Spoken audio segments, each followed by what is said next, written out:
अस्सलाम वालेकुम दोस्तों। तो आज के एपिसोड नंबर 86 यानी 86 में हम एक्सप्लेन करेंगे, डिस्कस करेंगे कि आप एक स्मॉल चैनल के साथ किस तरीके से स्पॉन्सरशिप जो है डील्स ले सकते हैं और आपके पास जो है ख़ुद जो है वो आके आपसे कहे कि आप जो है मेरे प्रोडक्ट को जो है उसको स्पॉन्सर करें।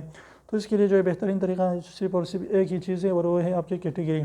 आप ऐसी कैटेगरी मंतखब करें जहाँ पर स्पॉन्सरशिप जो है बहुत ज़्यादा हो, यानी आपकी टेक्निकल कैटेगरी हो या इलेक्ट्रिकल तरीके से कुछ भी चीज़ें हो, इस तरह के साइंस एंड टेक्नोलॉजी, या आप जो है ट्रैवलिंग के बारे में वीडियोस बनाते हैं तो ट्रैवल जो कंपनीज है वो भी आपको स्पॉन्सर करेगी।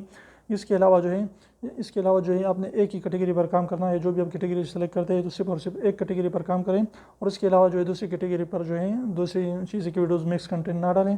तो अगर आप एक ही कैटेगरी पर वीडियोज़ बनाते हैं तो इससे क्या होगा कि वही कैटेगरी के लोग जो है आपके, अगर चैनल वो छोटा भी है यानी इतनी ज़्यादा व्यूज़ भी नहीं आते, सब्सक्राइबर इतने ज़्यादा भी नहीं है, लेकिन फिर भी वो अपने प्रोडक्ट आपसे जो है प्रमोट करेगी क्योंकि वही प्रोडक्ट के मुताबिक आपकी कैटेगरी होगी। तो इसलिए मेन चीज़ ये है कि आपने एक ही कैटेगरी पर काम करना है और एक ही कैटेगरी में अपने चैनल को ब्रांड बनाना है। तो इस तरीके से आपको अच्छे खासे स्पॉन्सरशिप मिल सकते हैं। तो उम्मीद करो छोटी सी एपिसोड आपको अच्छा लगा। वीडियो को लाइक कर दीजिए और सब्सक्राइब करना ना भूलें, और जो है सब्सक्राइब को ज़रूर दबाएं, बिल्कुल एक भी इसका पैसा नहीं लगता। तो ऐसे और भी हमने एपिसोड्स बनाए, अगर आप यूट्यूब के बारे में और जानना चाहते हैं तो प्लीज़ उसको भी वॉच करें। तो फिर मिलने के साथ तब तक इजाज़त दीजिए। अल्लाह हाफिज़।